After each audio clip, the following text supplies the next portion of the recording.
to Gamesmaster. Now, what many men don't understand today is there comes a time in every man's life when he must put aside laddie pursuits, settle down, hang up his football boots and find himself a wife. For that reason, I've been saying all week that at the end of the show I will marry one of the mermaids.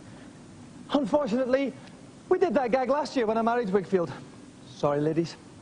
However, we can console ourselves with the fact that later on in the show, two of the country's finest cricketers, Adam Hollioake and Phil Tufnell, will be showing us their googlies, and we'll continue this marital theme with an event we call Till Death Do Us Part.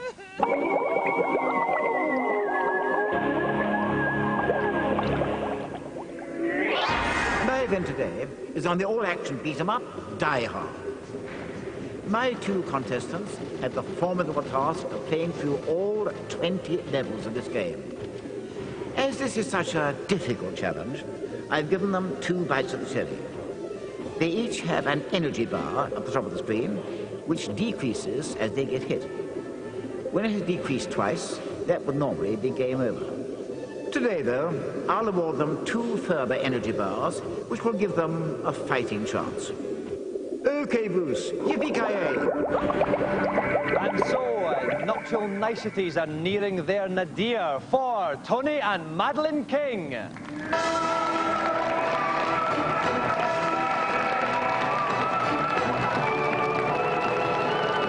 to the show, Tony. Welcome, Madeline. Right now, how long have you been married, you two? 5 years. Do you argue a lot? Have you ever split up, anything like that? Only had one problem once, haven't we? Yeah. With both trying to give up smoking. It lasted 3 months. We were now getting so stressed that we split up.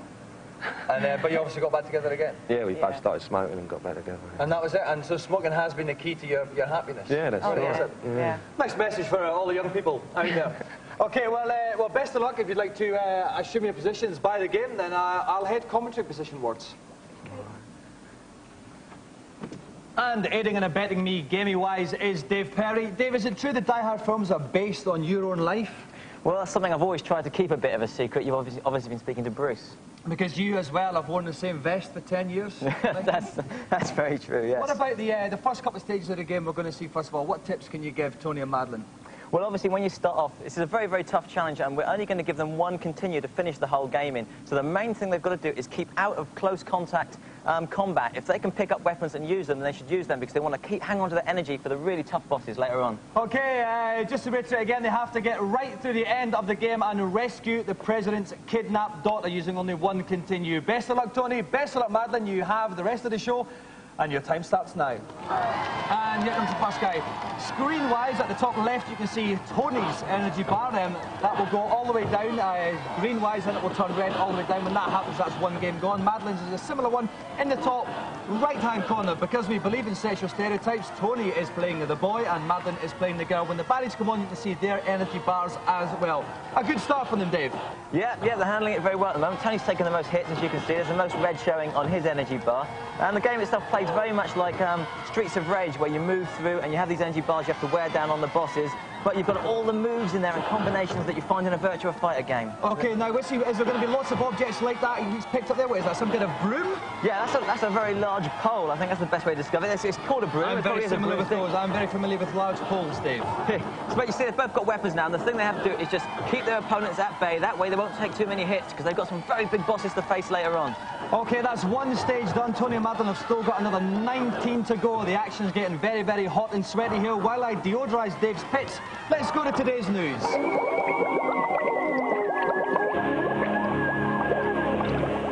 Following last week's Virtua Fighter 3 event, we've got an exclusive look at the only serious arcade contender in the pipeline. It may look like Tekken 2, it may smell like Tekken 2, but these are in fact world-exclusive pictures of the much-awaited Tekken 3. Still in development and without sound effects, Namco felt hairy enough to invite Gamesmaster to their offices a couple of weeks ago to be the first people outside of Japan to preview one of the games of the year. Set 20 years after Tekken 2, it sees the return of 6 of the old crew, who now sport a whole new bunch of tricks. Of course, there are new characters like the beautiful Lin Shaolin and the brutal Ring, who turns out to be the son of Nin and Kazuma. Still with me? But those expecting complex split-level fighting environments like Virtua Fighter 3 will be disappointed. It's as flat as 3-day-old pop. However, on the "oh, look at that" and the "ooh, I bet that hurt" scales, the designers have come up trumps. Expect it in arcades in March or complain to me. Perfect. Welcome back. We're in the middle of our Till Death Do Us Part event. Tony and Madeline King trying to get right through Die Hard before the end of the show. There are 5 levels, 4 stages in each level. They're at present on level 2, stage 2. Now, lots of guys in very bad yellow kind of Oasis-like Kagul hooded tops there. It's like a throwback from the movie Outbreak, isn't it? But what they can do is they've got to watch this hose as well coming from the fire engine, because that'll knock them over and damage them. And there's a gun on the floor. There's a machine gun now that Madeline can pick up. But Tony's been a bit cowardly. He's hanging back with his pistol, and Madeline's in there. He's letting Madeline take a kick in now. She's in there taking a kick, and she's got a machine gun now. This is payback time. No, she can't actually shoot Tony though. She might want to at this point, but not yet. I think she wants to. She's aiming at him. He's running away, but she can't do him any damage. He's been hit by the fire engine hose, so that's justice. Okay, so at the moment they're still doing battle with the fire engine. Contractually, though, I only have to spend a certain amount of time standing next to Dave in one show, so I'm going to escape into today's Celebrity Challenge. Let's go over to Gamesmaster and find out what it is. It was on my most recent trip to California that I discovered the rather entertaining attraction that formed the basis of today's event. A wicked baseball game that challenges contestants to hit the ball out of the park. 2 contestants will both face 6 pitches. The winner will be the one who hits the balls the biggest total distance.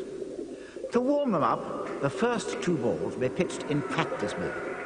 Then they'll face 2 from a minor league pitcher, and finally 2 from a devastating major league fast arm. Bring out the cheerleaders. I'm feeling like a big swinger today.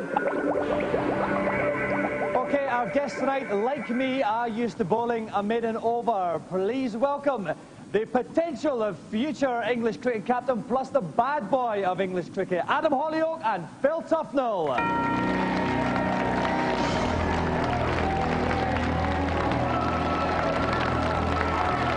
Welcome to the show, Adam. Thanks for coming on, Phil. Now, you're not playing cricket tonight, you're playing baseball. What do you both think about the American version of our rounders, me and Adam? Oh, well, it's bat ball games. Can't be too much different to cricket, I suppose. Maybe one or two. Phil, what about you? I mean, is it as good as cricket in any way, baseball? Well, yeah, I mean, I watched a little bit of it, you know, on the telly, and it looks a pretty good game, you know. Can you adapt any of your own wonderful batting techniques then to baseball? Well, we'll have to see. I'm looking forward to sort of like giving a few home runs here. And what is your highest score for England again? 22. 22. Okay then. Right. Okay, we're going to take a short break now while we make sure none of our balls have been tampered with. Coming up in the second half, we have Phil and Adam on the baseball, as well as the climax of our special Till Death Do Us Part Die Hard Challenge. We'll be back in a few seconds.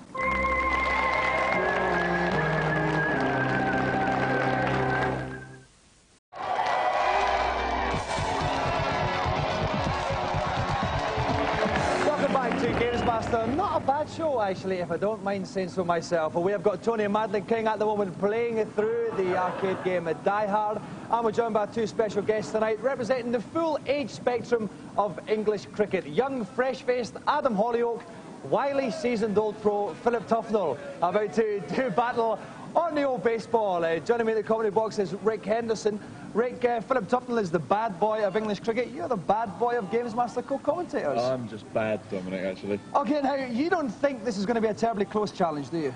Well, Adam is the new great white hope of English cricket, and Phil is not exactly batsman extraordinaire. He quite literally bats at number 11. Yeah, he bats at number 11 for England. So how can you help him out? Well, basically, it's get the bat level and straight.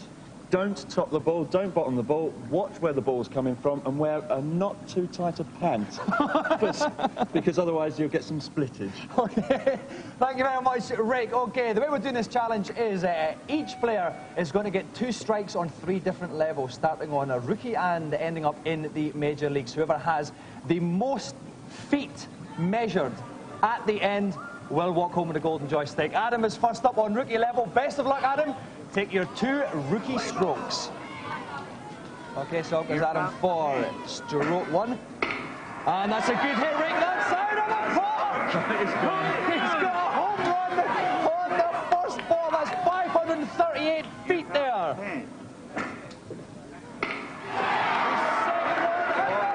Home run there. 2 home runs had to start from Adam Hollioake. A total of 957 feet for Adam's first 2 strokes. Adam, please make way for Phil. Okay, Rick, great technique there from Adam Hollioake. Yeah, he was extraordinarily graceful. He didn't put an awful lot of power in it, but he hit the ball cleanly, and that is what you've got to do. Okay, best of luck, Phil. Take your first hit. Here comes the pin. He swung it at that speed in the ball. He walked into a home run. The number 11 batsman belying his batting position, 527 feet. And here comes Phil's second stroke. Here comes the ball. He swings, and it's not quite as good as the first one. 4 foot for Mr. Tufnell. He ends up just now with 531 foot. Please swap with Adam. Now, Phil's technique not quite as nice as Adam's. He's trying to slog the ball out of the park, but missing the ball entirely sometimes. That's the problem. That's the problem. A little less power and a little bit more thought, Rick. Yeah, a little bit more thought. A bit cleverer baseball is required. Okay, so at the end of the first level, Adam on 957 foot, Philip slightly behind on 531 foot. We're going to move up now to minor league level where the pitches will be slightly trickier. So Adam, take your first minor league pitch. Here comes the So pin. they're going to get slightly harder now, these. He swings, oh, that's not as good. 130 feet, a little bit trickier now, Rick. Yeah, it's a lot trickier. You're getting curveballs and you're getting faster shots here. Okay, Adam, your next one. That's a bit better. Is it going to be another home run? It's another home run!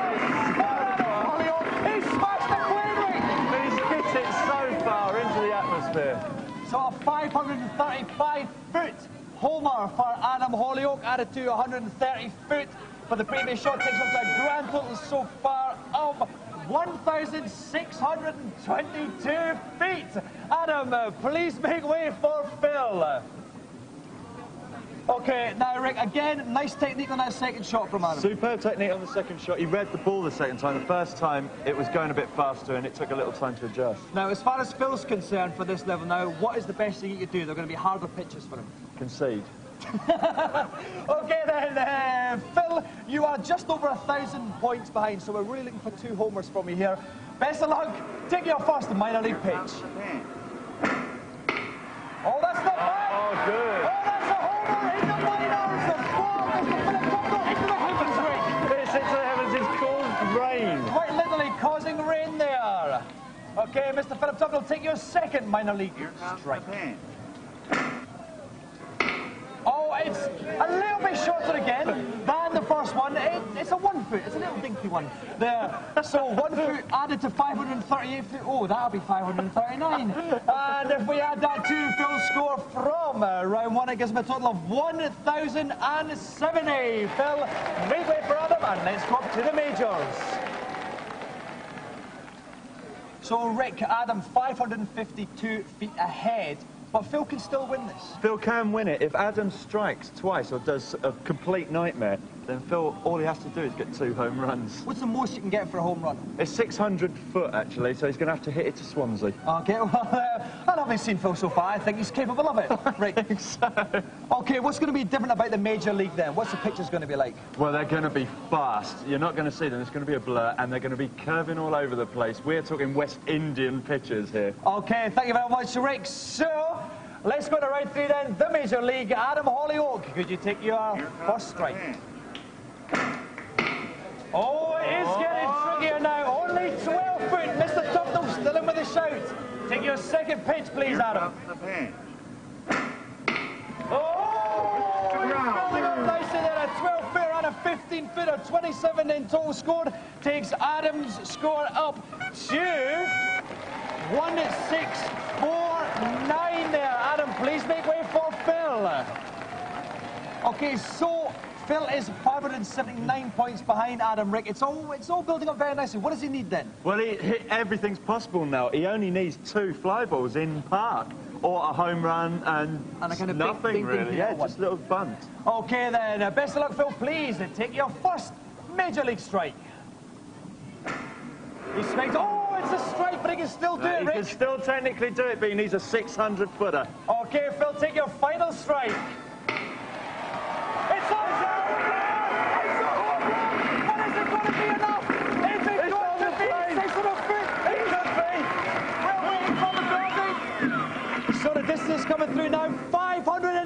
43 feet. So by a margin of 46 feet, Adam Hollioake is the winner.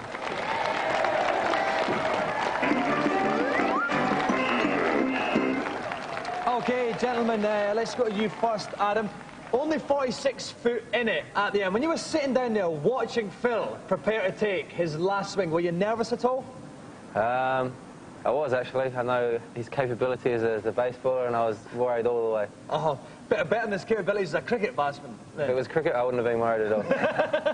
Now, Phil, do you think you deserve maybe a move up the batting order now because of that? Well, I think I like the batting to the batsman of the team, I think. That's probably a wise thing upon reflection there. So, well, thanks so much, both of you, for coming on. We only have one joystick, and it goes to Adam Hollioake. So let's give another round of applause for our two guests today, Philip Tufnell and Adam Hollioake. Okay, you know what boys are like. Me, Phil and Adam are going to go off and compare the size of our boxes. Let's go over to Dave and find out how the Die Hard Challenge is going on. Dave. Well, whilst you've been away, it's been all action on our Die Hard Challenge. These are some key moments from the game. First, we're going to level 2, stage 4. And this is the moment when Madeline loses her first life. She has to use a continue to carry on with the challenge. Of course, both our challenges are allowed to use 2 continues. Here in the fountain, the fighting's going on. And there we go, Madeline's live, flashing at the top. She's got to use a continue. That's it. So Madeline has now used 50% of her allotted energy for the whole challenge. Going to move on now to level 3, stage 3. And this is the part where I thought they were both going to come a cropper, because these renegades from Rise of the Robots are really very, very tough indeed. That's one of our robots down. Very, very tricky moment. And Tony is very, very low with his energy at the top as well. He's down to his last bar on his first continue. So it's looking dodgy, but they're still alive. Okay, just a wee check to see how you're doing. Tony, how is your state of Mary Bliss holding up to the rigours of the game? Fine, I'm doing all right. I'm not totally convinced by that one. Madeline, you've been standing in close proximity to a slightly sweaty Tony for a while now. Is this causing a problem at all? No, I'm sure I'll get there in the end. She loves him, sweat and all. I don't think you can say quite nice tattoos, actually, that Tony's got there. Actually, worth pointing out, kids, if you do want to get tattoos, very, very good thing. Parents love it. Okay, I'm going to leave you to it. I don't want to distract them too much, because they have to get through it. By the end of the show, I shall leave you to it and return it to the comedy position. Okay, so level 4, stage 4, we're on lots of climbing up ladder action. What's the techniques involved in this, Dave? Well, basically, the computer automatically moves you up the ladders, but you have to jump from side to side to avoid those lifts coming up. Now, the most important thing to note is that both our competitors now are on their last bar of energy, on their last continuous. So if either dies, they're out of it. And those little icons falling down the middle, they're canisters of energy. So by leaping through, they're also avoiding the lift and collecting energy. Okay, now that looks especially like a president's daughter type situation there. She's got a radio there that appeared to be 10 times too big for her. I think it was her dad's mobile phone. I think she was messing around with phoning Australia. Right, this is a rather large object they had there. A little kind of square big gun thing there, Dave. Yes, that's a rocket launcher. That's a rocket launcher. That's an excellent. It looks like a box, but when you pick it up, it's very, very lethal. And at the moment, they're just ignoring it and leaving it there. The baddie's got it. Tony's going in. Sweep kicks him. You'll also notice that Tony's clothes are getting less and less as the game goes on. Right, okay. But not Madeline's, unfortunately. Okay, they're getting quite close to the end there. We're going to take a short break to go to today's reviews. Hopefully, Tony and Madeline will still be here when we get back. Otherwise, I'll have to resort to pulling rabbits from Dave's buttocks.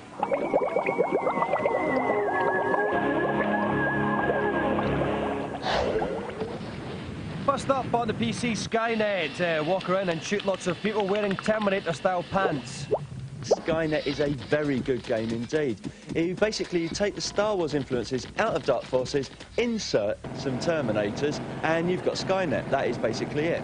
Because the missions are very similar. They're huge, and they're very, very complicated. You've got lots of puzzle structure.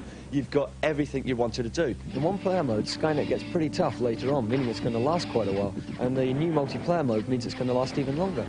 It's not the best Doom game available. It's Doom, Quake, Duke Nukem, but it's still very good fun.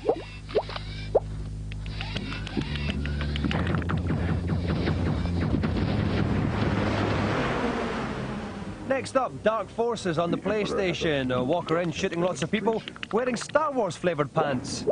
We've seen Doom, we've seen Final Doom. Now, Dark Forces is a lot more complicated than those. It's puzzle-based and mission-based, and the missions are huge. You know, each level takes you hours and hours and hours to complete, and you really, really will be perplexed by it. But it is fantastic. The one thing on the PlayStation version that's not quite as good as the PC is that the graphics are a little bit fuzzy and jerky, so you can't see what's going on all the time. But it's still excellent fun.